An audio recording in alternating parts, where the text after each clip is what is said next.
여러분은 스파이라고 하면 보통 어떤 이미지가 떠오르시나요? 어두운 곳에 으슥하게 숨어서 몰래 활동하는 인물들이란 이미지가 강한데요. 그러다 보니 이들이 사용하는 장비 역시도 몰래 숨겨가지고 다니거나 눈치채기 어렵게 위장된 경우가 많았습니다. 오늘 소개할 이야기는 세계 스파이들이 사용했던 비밀 장비들에 관한 이야기입니다.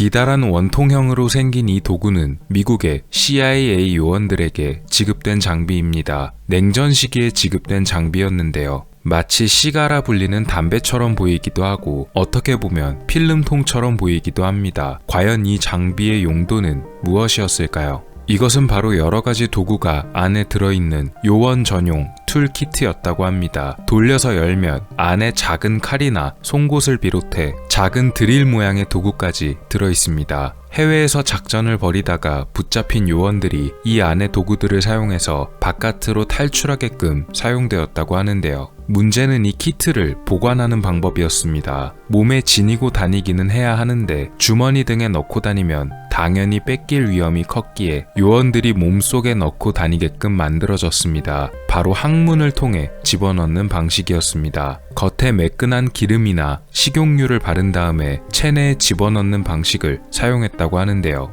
워낙 보관 방법이 기상천외하다 보니 실제로 사용한 요원들이 몇이나 됐을지는 미지수입니다. 여성 스파이들을 위한 전용 장비도 존재했습니다. 화장을 하는 여성들에게는 필수품이라 할 수 있는 아이템이 있죠. 바로 입술의 색을 담당하는 립스틱입니다. 매력적인 입술을 만들어주는 이 립스틱이 스파이들의 세계에선 조금 다르게 사용됐습니다. 과연 이 작고 평범한 립스틱들이 어떤 방식으로 변형되어 활약했을까요? 바로 립스틱 건이라 불리는 총으로 사용됐습니다. 일명 키스 오브 데스라는 별명으로 불렸는데요. 4.5mm의 탄환을 발사하는 암살용 무기로 주로 사용이 되었다고 합니다. 사용법은 바로 립스틱의 밑부분을 돌려서 총을 발사하는 방식이었다고 합니다. 처음에는 작은 립스틱의 크기를 하고 있지만 밑부분을 돌리면 조금 더 길게 늘어나는 방식입니다. 러시아의 정보기관인 KGB의 여성 요원들이 냉전 시기에 사용했었던 스파이 장비라고 하네요. 립스틱을 베이스로 만들어진 무기여서 죽음의 입맞춤이란 별명이 정말 잘 어울립니다. 립스틱이 아닌 또 다른 물품 역시도 여성 스파이 전용 장비로 제작되기도 했습니다. 바로 속옷을 이용한 스파이 장비였는데요. 브래지어를 사용해 만들어진 물건이었습니다. 속옷 형태로 되어 있는 이 스파이 장비에는 초소형 카메라가 장비되어 있었는데요. 드레스 안쪽으로 넣어놓은 스위치를 손으로 누르면 사진이 촬영되는 단순한 형태의 물건입니다. 독일이 통일되기 전 동독의 정보기관이자 악명을 떨쳤던 슈타지의 한 여성 스파이 요원이 여름용 드레스에 몰래 걸칠 수 있을 만한 것으로 직접 제안하고 설계해서 만들어진 것이라고 합니다. 원더브라라는 별명으로 불렸다고 합니다. 평범해 보이는 구두도 역시 예외는 아니었습니다. 정장을 입어야만 하는 중요한 장소와 순간에는 역시 구두가 빠질 수가 없기 때문이었는데요. 과연 이 구두에는 어떤 장비가 설치되어 있었을까요? 냉전 시기 러시아의 KGB 요원들은 타국의 중요 인물들의 대화를 감청하고 도청하기 위해 구두의 뒷굽 부분에 특수한 공간을 만들어서 그 안에 수신호기를 장착했다고 합니다. 이 수신호기는 음성을 녹음할 뿐만이 아니라 해당 중요 인물의 위치까지도 알려줬기에 요원들은 기밀 대화를 훔쳐들을 수도 있었고 비밀 시설의 위치까지도 파악할 수 있었다고 합니다. 물론 요원들이 직접 신고 다니는 게 아니기에 구두를 신고 다닐 인물의 발 사이즈도 파악해야 했고 또 이 인물이 주로 신고 다니는 구두가 어느 상표의 어느 제품인지도 파악해야 했는데요. 게다가 새 구두를 갖다 놓으면 의심을 사기 때문에 완벽하게는 아니더라도 눈치채지 못하게끔 적당히 비슷해 보이게 만드는 것도 어려웠다고 합니다. 대신 그런 만큼 성능은 확실히 보장됐을 듯 하네요.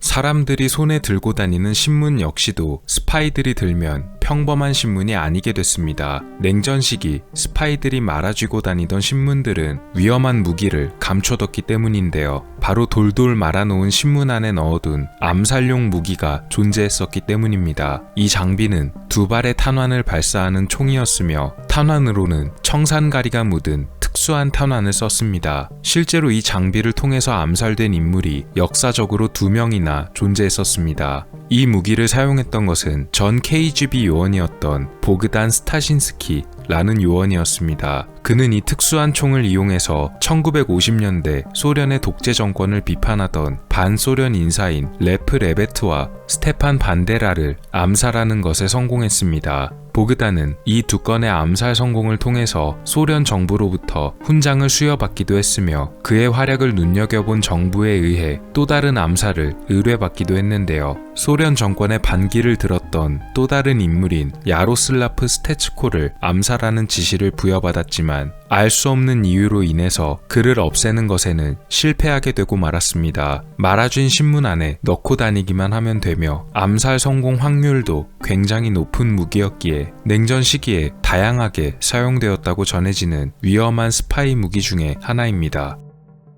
비밀스럽게 타겟의 목숨을 빼앗는 방식과는 달리 직접적으로 다가가 빠르게 타겟을 처치하는 극단적인 방식의 스파이 장비도 존재했습니다. 바로 글로브 피스톨이라 불리는 장비입니다. 이 장비는 미 해군에서 처음 발명했으며 단순히 그냥 장갑 위에다가 총을 달아놓은 심플하면서도 와일드한 방식으로 만들어졌습니다. 사용법은 보시다시피 굉장히 간단한데요. 그냥 장갑을 착용한 상태로 목표에게 다가가서 주먹을 쥐고 총에 튀어나온 버튼을 타겟의 몸에 밀착시켜 눌러버리면 발사되는 방식입니다. 원래 암살이란 조용히 목숨을 뺏는 방식인데 이 글로브 피스톨은 의외로 사람이 붐비는 곳이나 사람이 너무 많아서 서로 신경 쓸 수 없는 곳에서 상당히 탁월한 효과를 보였다고 합니다. 그냥 지나가다가 타겟에 접근해서 마치 실수로 툭 치거나 하는 듯이 눌러 발사한 다음 웅성대는 군중들 속으로 숨어버리면 되기에 그런 방식으로 활용도가 꽤 좋았다고 합니다. 다만 중요한 인물들이 사람들이 모이는 곳에 가는 일이 꽤 적거나 아예 없는 경우도 있었고 사람이 많아도 접근을 허용하지 않는 경우가 늘어났기에 점차 글로브 피스톨의 사용도는 줄어들었다고 하네요. 비밀 시설이나 기밀 문서 혹은 중요 인물들을 촬영하기 위한 카메라 장비들도 많았습니다. 이것은 바로 코트 자켓에 숨길 수 있는 당시로서는 초소형의 카메라였는데요. 또 이렇게 만년필 모양으로 만들어진 카메라 역시도 자주 사용되었다고 합니다. 사람들이 많은 곳에서는 코트에 숨기는 카메라가 쓰였고 비밀리에 사용할 경우에는 만년필 카메라가 유용했다네요. 이렇게 촬영된 중요한 사진의 필름들 역시 특별한 곳에 숨겨서 보관했다고 합니다. 일반적인 동전처럼 보이는 이건 역시도 특수한 방식으로 분해 조립하는 필름통이었고 셔츠의 소매 끝을 잠글 수 있는 단추도 필름통으로 위장되어 사용됐습니다. 단추 안에 빈 공간을 만들어 둔 다음 초소형 마이크로 필름을 안에 넣어두는 방식이었습니다. 이렇게 비밀스럽게 챙긴 필름들을 다른 요원들에게 전달하는 것 역시도 조심스러웠는데요. 그래서 만들어진 것이 바로 이 데드드랍 볼트라 불리는 물건입니다. 겉으로는 단순한 볼트처럼 보이지만 속이 비어있고 윗부분이 분리되는 형식입니다. 그래서 이 안에 필름 등을 포함한 여러가지 물건들을 넣어둔 다음에 미리 지정한 장소나 건물에 뚫린 나사 구멍 안에 이 데드드랍 볼트를 끼워 넣으면 전달받을 기관이나 요원들이 볼트를 찾아서 다시 빼가는 방식을 사용했다고 전해집니다. 그래서 필름의 행방을 찾기 위해 타국의 정보 요원들이 해당 장소를 알아내서 수색하더라도 볼트를 모르면 찾는 것이 거의 불가능했다는데 정말 기상천외한 방식들이네요. 영화를 비롯한 여러 미디어나 TV 프로그램에서 자주 소개됐던 유명한 암살 무기 중 하나로 엄브렐라 다트건이라 불리는 물건이 있습니다. 말 그대로 우산으로 된 총이며 독이 묻은 탄을 발사합니다. 정말 겉으로 보기에는 우산이나 다름없어서 밖에 들고 다녀도 아무도 눈치를 못 챌 정도입니다. 그러나 실제로는 대단히 무서운 무기였고 위장력만큼이나 살상력 역시도 뛰어났다고 합니다. 1978년 게오르기 마코프라는 인물이 암살된 사건이 이 우산이 사용된 대표적인 역사적 사건인데요. 게오르기 마코프는 불가리아에서 살다가 영국으로 망명했던 인물이었습니다. 그런 그는 어느 날부터 몸이 안 좋아졌고 며칠 후 손을 쓸 틈도 없이 목숨을 잃고 말았습니다. 부검 결과 그의 우측 허벅지에서 작은 탄환이 하나 발견되었습니다. 이 탄환에는 구멍들이 뚫려 있었고 타날의 아내, 남은 자네를 조사해본 결과 치명적인 독 중의 하나인 리신 성분이 발견되어 그가 암살당했음이 밝혀졌다고 합니다. 그는 본격적으로 몸이 안 좋아지기 며칠 전 버스를 타다가 다리의 따끔함을 느꼈다고 증언했는데요. 뒤를 돌아보니 웬 남성이 우산을 들고 있었다고 합니다. 영국은 워낙에 비가 자주 오는 나라였기 때문에 처음엔 그 증언을 특이하게 여기지 않았다고 하지만 그의 사망 원인이 밝혀지게 되자 바로 우산이 암살 무기였음이 드러나게 됐습니다.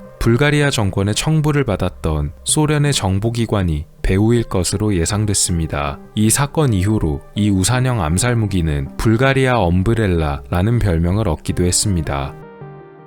신기하게 생긴 이 장비 역시도 냉전시대 스파이 장비로 개발된 물건들 중 하나입니다. 영어로 인섹토톱터라고 불리는 장비인데요. 척 봐도 잠자리의 모양을 하고 있는 물건입니다. 1970년대 CIA에서 개발한 장비였으며 무려 초소형 무인 항공기의 일종이었습니다. 크기도 딱 잠자리의 크기와 똑같았습니다. 실제 잠자리처럼 날아다니게 하기 위해서 비행에는 꽤 복잡한 설계가 적용됐다고 하는데요. 안에 들어있는 장비들이 날개를 위아래로 움직이고 후방으로 가스를 분출하며 비행했다고 합니다. 하지만 이 인섹토톱터는 실제로 사용되진 못하고 개발 단계에서 중단되고 말았는데요. 이유는 바로 이 장비를 무선으로 조종하는 것이 대단히 어려웠기 때문이라고 합니다. 또 정면에서 불어오는 바람이 아니라 측면에서 강한 바람이라도 불어오게 되면 날개를 조종시키는 내부 장비가 고장날 정도로 예민한 것이 문제였다고도 하네요. 실제로 사용됐다면 초소형 카메라를 탑재시켜 적들의 비밀 시설이나 군사 기지들을 촬영하는 용도로 사용되었을 것으로 보입니다. 현대 초소형 드론의 과거 버전이라고 봐도 되겠네요.